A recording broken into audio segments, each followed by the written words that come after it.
Well, we can start off the discussion. I mean, given what we had for the last sessions and the last few talks, I mean, what were some of the things that you guys have been thinking about in terms of tying this all in with age? I mean, can we kick off with some questions, or do you want me to start off? Or you guys are all finished with questions already?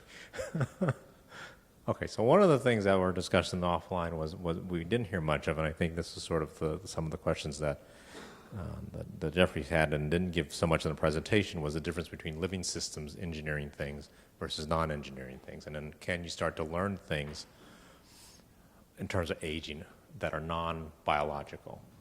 And I don't know if Jeff, you want to start off with a little bit of introduction in terms of where those things and what you can learn from some of that things, and then tie it into some of the things that we just heard this afternoon with that. Well, the logic was that you would show pictures of... That I would what, sorry? The logic was you would show pictures of several companies that Well,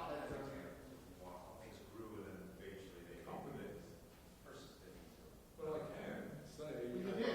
You showed those pictures. Yeah.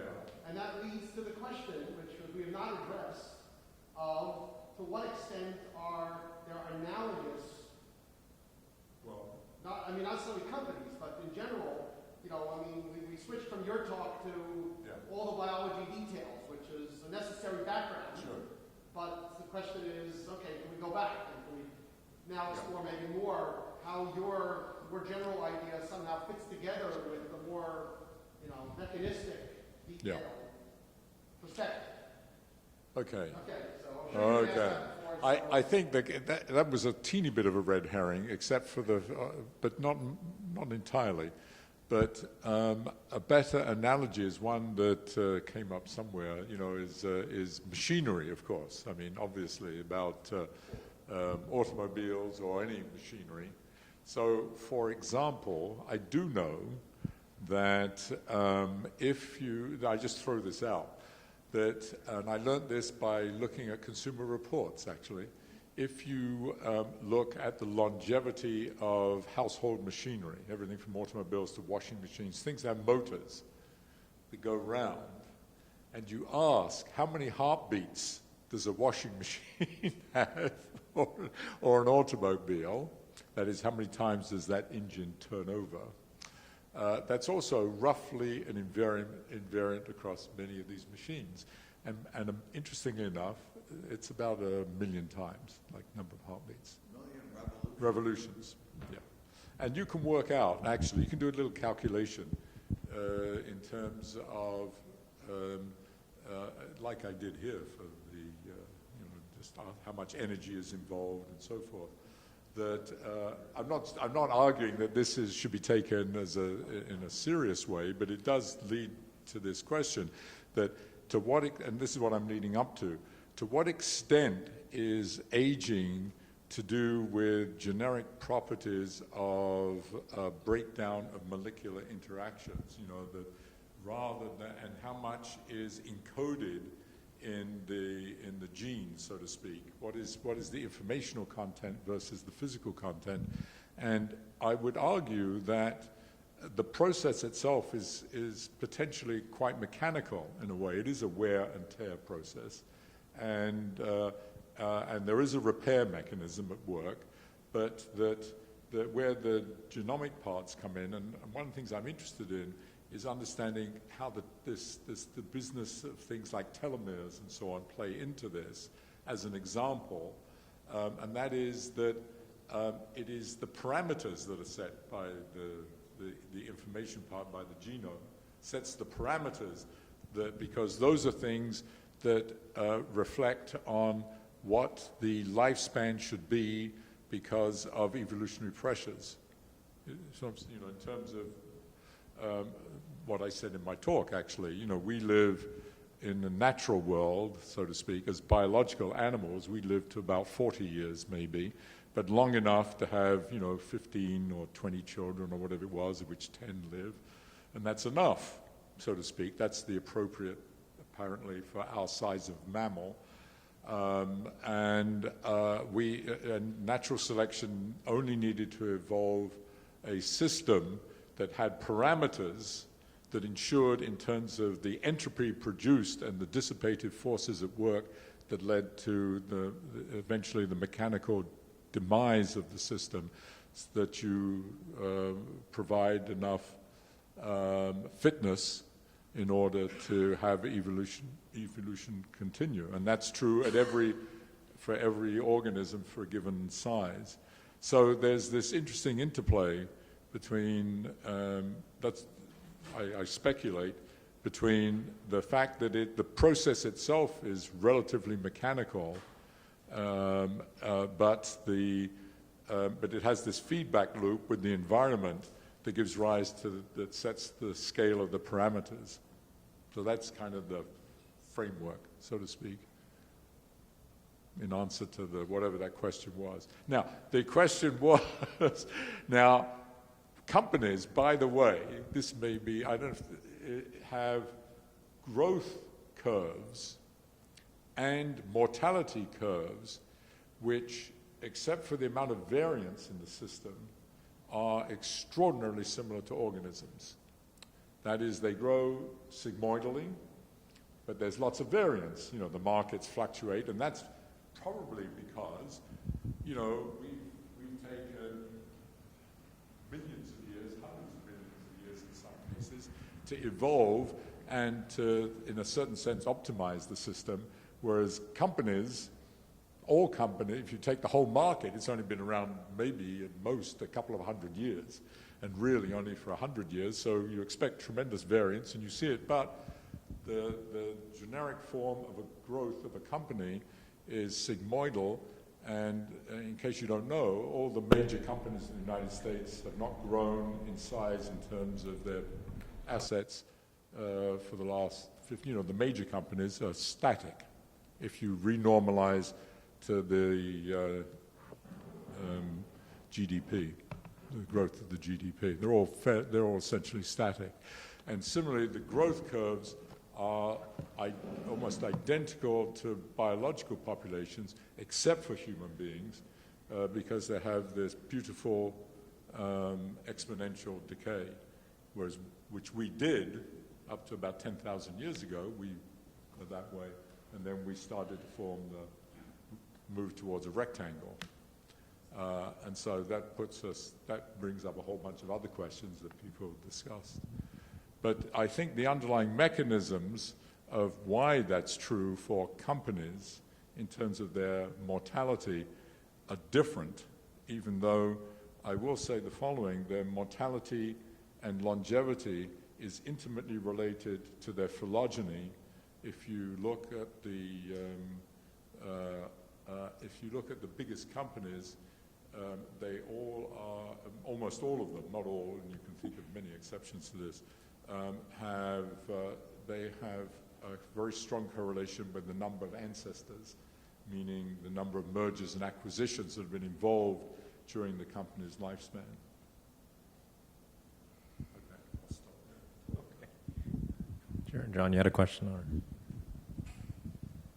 Well, I just wanted to comment that, you know, it's very important to consider how evolution shapes the lifespan, okay?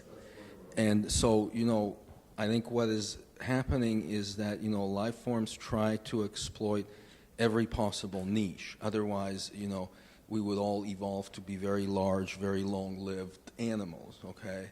And so lifespan is very closely correlated with predation, or the harshness of the environment. So, you know, there are many examples where, you know, an animal of, comparative body size or metabolic rate or whatever is, you know, put into, you know, evolves something that reduces predation, and lifespan increases very, very rapidly, okay? This can be done, you know, through the fossil record or things like that, okay?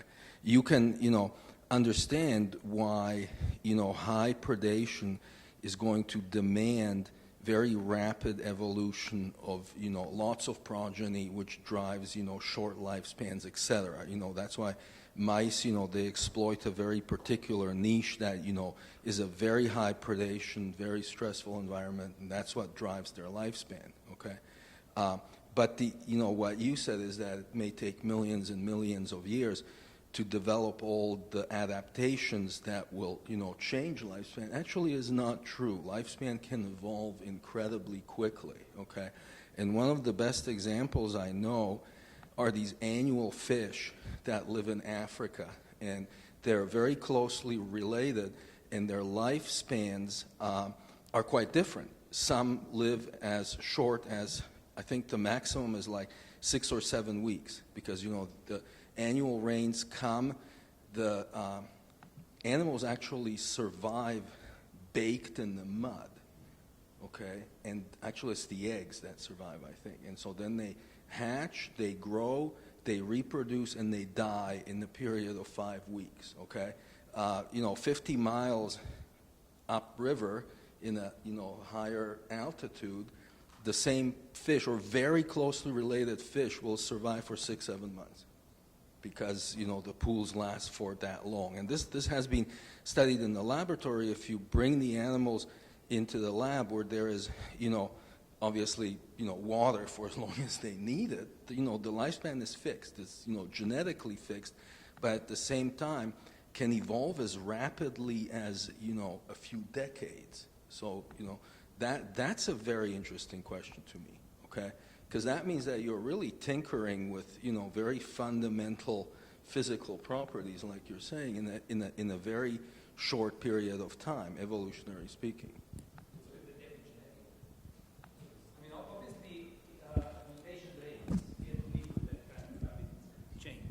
Lifespan, right? Mutation rates cannot explain such a fast change, so it must be epigenetic. Well, you can look at it in several ways. It could also mean that there are a few master regulators there. Right, but to be inheritable, they need to be somewhere in the transcriptome. Okay.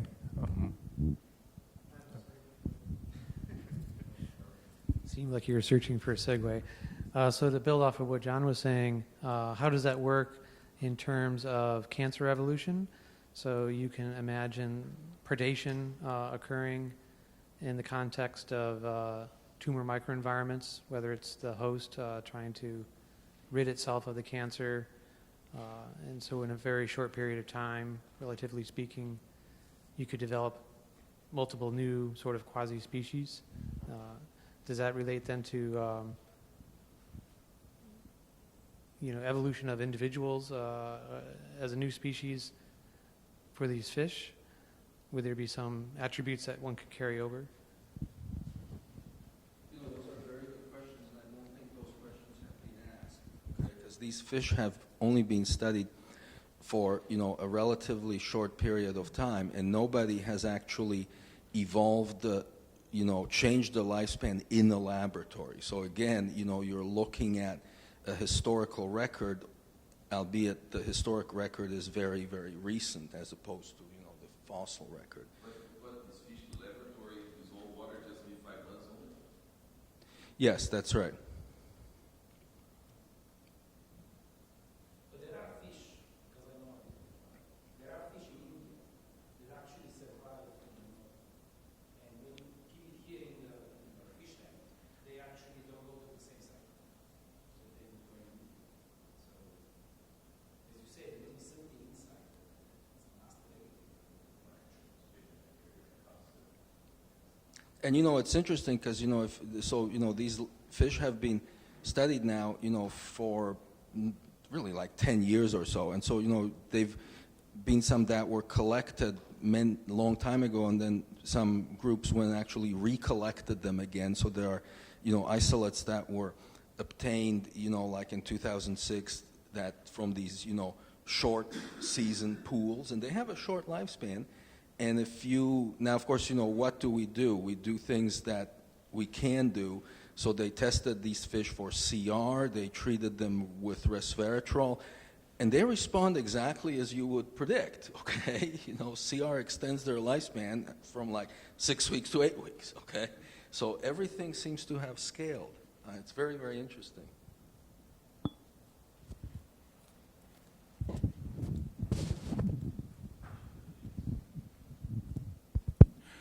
one of the things that came through to me very strongly today, listening to the biologists talk about the facts, is that lifespans, the lifespans of higher organisms such as ourselves are design features of them that are very intractable. So we learned at the end about caloric restriction, the extending life. That's a severe stress on the monkeys as measured by the monkeys' constant hunger. That severe, it could be more, okay? You could be mice, you can abuse mice more than you can abuse monkeys. But the point is, it's a very severe stress, and some people saw a 20% effect there. I saw a 10% effect. But the point is, it's not a 5,000% effect, okay? So you put a very great stress on the system, and it yields a little bit, but not a large effect at all. The drugs that we're talking about now have even smaller effects. And so the question that pops into my mind is that how intractable is it? So you know that animals, let's say specific, can be designed to have lifespans that are longer than people's, elephants, for example.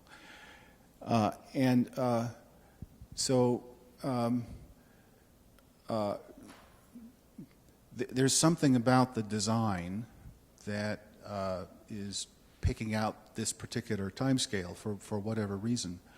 Now, so for us right now, I think we're not in the business of questioning evolution or trying to do that over again. It's a very practical matter of health, namely what kinds of perturbations to the system you've got are actually achievable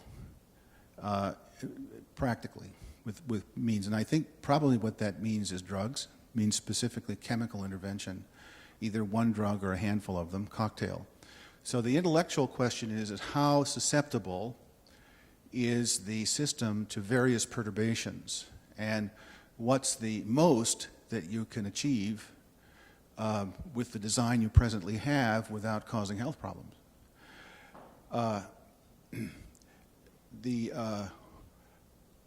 The thing that strikes you looking at these facts is that the time scale is quite, for the setting the limit of 80 or to 100 years is quite firm.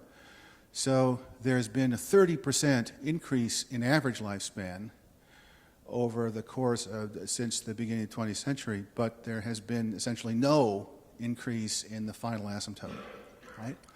So what that's telling, that's the thing that people are worried about now. You solve the first problem, now you've got to worry about the limit, getting to be 150 or whatever. And what we know is that that's a pretty stiff limit. You have to do pretty extreme things to push on it. Now, so the practical engineering question, I think, is, well, what do you push on, and how hard do you have to push on it, and is that really doable given the means that you have now and what people, and as I said, not making people sick. I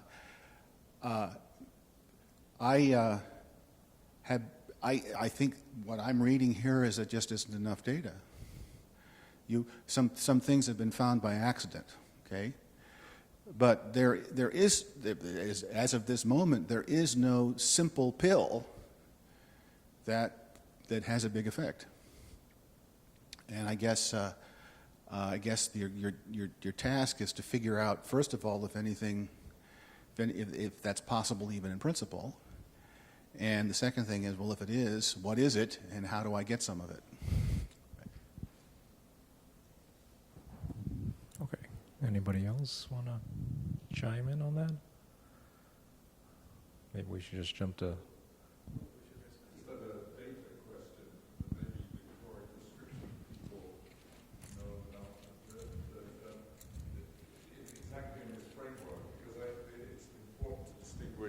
Increase in average lifespan or whatever from maximal lifespan, and people have done that. But for, do we know, for example, when we look at these monkeys or we look at the mice experiments, what the maximal lifespan is? I mean, is there some, you know, we know what it is for human beings, roughly, very closely, but do we know what it is for mice? And the reason I ask this is that I remember, and I have it here on my computer somewhere, some of the curves like you showed, but for mice of caloric restriction, and you might have somewhere here, you might have shown, I forget. But my recollection of those curves is it looks as if maximal lifespan has also increased. That is, it's not like the curves I showed for human beings where they all, you know, end up, even though the shift, you see this thing shifting, getting more rectangular, these not only get more rectangular, but the endpoint shifts out. But that may just be because, you know, people don't really know what the maximal lifespan is, or they've, you know, this obsession with model mice means that you've got some weird strains that you're using and so on. But it seems to me, I agree with, you know, I try to say that, in fact, that framework, I think if when we do experiments on model animals, we need to understand these questions. Do we know what the, you know, what these really macroscopic gross parameters are before we even begin? Because otherwise it makes some of the interpretations somewhat obscure, or at least muddies the waters, let's put it that way. And this is a sort of a word of caution. To say that we can't shift maximum lifespan would be a big mistake, that it's intractable. And the reason why is because if you think about the people who are now in their 70s to 90s, you know, the 70-year-olds, you know, didn't have good interventions, you know, until recently. It's only been in the last 2 decades or so that we had cholesterol-lowering drugs and all these things, metformin, Lipitor, anti-cholesterol, anti-hypertensive drugs, et cetera. So we really don't know. If the epidemiology predictions are that we're going to have 1 million centenarians, or we already have 1 million centenarians, and they predict that's going to go up even bigger over the next 50 years, it would not surprise me if we see overall longevity extension similar to what we saw in some of these mouse studies. Now, I recall that, and somebody here might know the data better than me, that, again, Manuela Serrano put in an extra copy of P53, and I believe that was one of the few exceptions where they actually did see an overall reasonable, you know, 15% extension of overall maximum lifespan, remembering that these are inbred strains of mice. So they were bred for cancer, for big size, not biting, and all this sort of things from the pet mouse business. You know, if you look at some of the work that's been done by people who study sort of wild-type mice, some of these little mice live these dwarf mice can live a huge long time. They have some records of these mice. It's sort of like comparing, you know, a poodle to a wolf, okay? That you cannot compare an inbred strain of mice to what's really going on in the wild. Okay, and the sizes and everything have been just totally selected against these sort of things. So any increase you see in these inbred mice is probably pretty significant. There's really nothing magic about maximum lifespan. There are many genetic interventions in many model organisms. In fact, from yeast, nematode, Drosophila, will push maximum lifespan. You know, for example, in nematode, if you manipulate the IGF axis, I think the record is 5-fold, and 5-fold is now both median and maximum, okay? So I don't think there's anything, you know, magic about maximum lifespan. There is, in the sense that what you're doing is, there's some magic in this. I mean, you know, it may not seem magic to you, it doesn't mean that what you're doing is changing, you know, whatever the parameters are, the control lifespan, by doing that. Otherwise, you wouldn't have an increase. So you're doing something. You're decelerating the rate. No, by changing some parameter that's controlling that. But the question is, you know, what else is it doing to, you know, the question for human beings is, if we do something like that, does it make us all into couch potatoes, or does it make us all dopey, or what? Right? So because it's changing some fundamental parameters about life for us. That's, so I agree with you on the one hand that there's nothing magic about maximum lifespan other than it says there's certain parameters that have evolved and they have in that sense determined maximum lifespan for that, but you can manipulate. I mean, in principle, obviously, we can manipulate those. It throws around 80 to 100 as sort of this maximum lifespan. Where do we come up with those numbers? Well, I'm trying to show you a calculation. No. You came with the. But let me ask you the. So someone says not magic. You gave the example of a machine. If you have a washer or a dryer, but if you have a washer, you say 1 million cycles. But that's a machine that you start. It moves until it breaks. So the material is made. They're going to put some stress on the material or something the way it was built to tolerate that. When you come to life, your system is not a system like yours because the system is getting fixed. You can sort of generate new cells, and the question now is how much of the lifespan, at least on my question, how much of the lifespan is just that you are using up, maybe by chemistry, by oxidation, by whatever is the process, or how much is by having some real non-equilibrium control, because you have here an active machine that sort of tells you that from now on, there's something that's counting the time and say, and now I have a master regulator, say enough's enough. And I stop. So how much is just things deteriorating versus some other kind of more active control? But you know that if you take your car every week, get it repaired and so on, it will last much longer. That's what you're saying. I mean, there's repair mechanisms that we do, that if we do them continuously. Another question is, apart from are we able to extend maximum lifespan, is can we actually prevent aging or reverse aging? And I think from a very fundamental question or point of view, this is a very different but more radical issue that we have tried to answer. Personally, I would like to live longer, but not necessarily if I'm somehow crippled and I can't really do everything really I want. So in other words, I think the issue is here, can we think of strategies to prevent aging? And we know that, at least from a cellular point of view, we can do that in vitro. But by reactivating telomerase or introducing telomerase in fibroblasts, what strikes me is that we don't actually understand the pathways that are carrying out this immortalization process. So there have been microarrays or RNA-seq on immortalized fibroblasts, but they have shown very little overlap, right?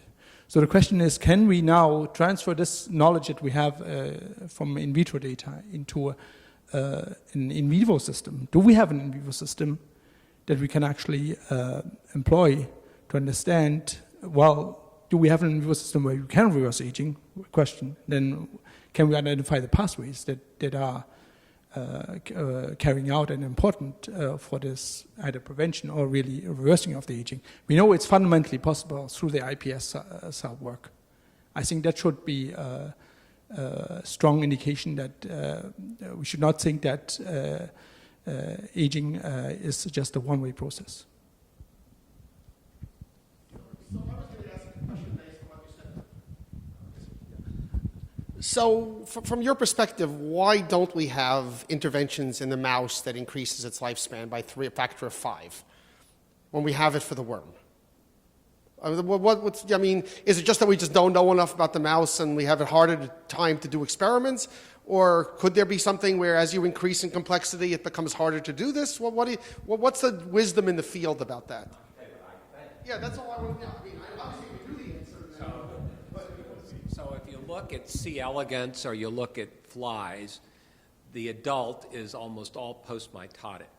So what you're doing by extending the lifespan in flies and in worms is really slowing down the degradation process of cells that can't keep dividing. I mean, there's just essentially, you can say there's a few stem cells in the gut and stuff like that, but they don't contribute very much in an adult fly.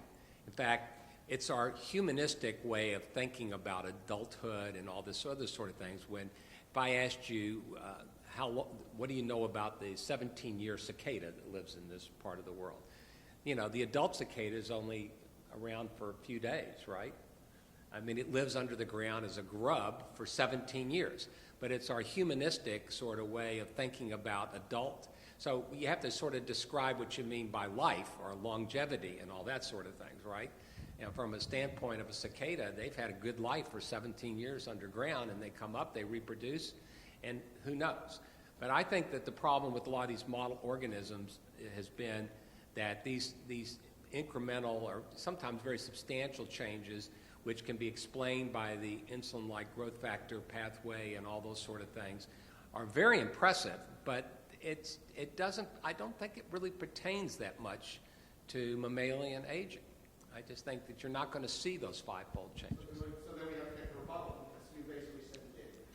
Yeah, I think these pathways are very highly conserved, and the model organisms are very relevant to human aging. I think what you said is actually, really the fundamental issue, okay? And that is that, like I said, you can, tinker with the system and you can expand or extend maximum lifespan. And we know actually quite a few pathways now that you can do that. So almost certainly there's going to be more than one way of doing it, okay? So I think it is a tractable problem. We can push on maximum lifespan. We already have some, very concrete and specific pathways that are being targeted for that, okay?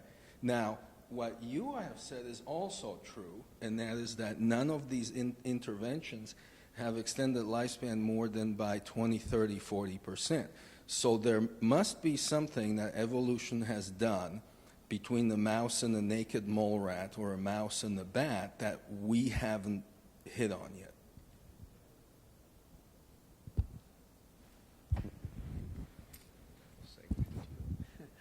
In the mouse world, because we have these inbred strains that have a range of lifespans, has there been efforts then to use genetic back-crossing techniques to find polymorphisms that associate with longevity? Either Jerry or John, if you could.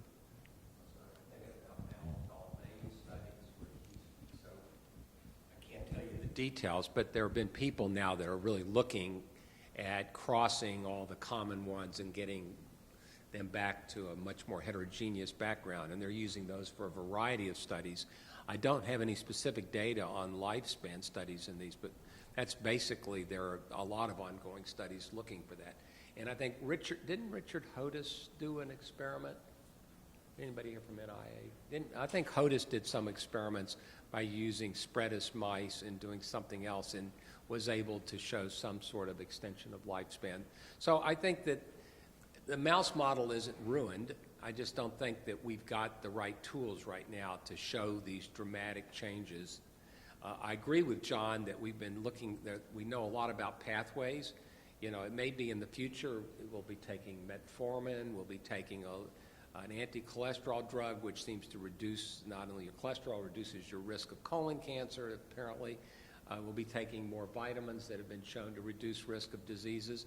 So I think what's going to wind up happening is that we don't even know yet, because a lot of these are experiments that are in progress. But as far as the mouse models, there's just no data out there, except for Richard at Michigan.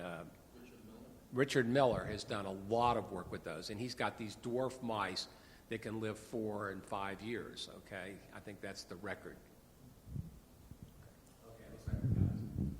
Now we're back on time now, so I guess to answer all these questions, and I'm not going to put any pressure on Tito, but he'll answer them all with why cancer could be a model system. It's or cancer. Either one is almost certain.